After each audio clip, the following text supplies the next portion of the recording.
Short stories for retelling practice.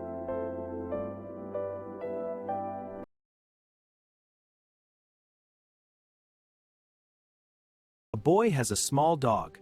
The dog follows him everywhere. They are very happy together.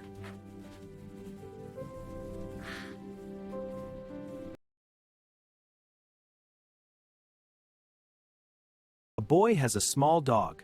The dog follows him everywhere. They are very happy together.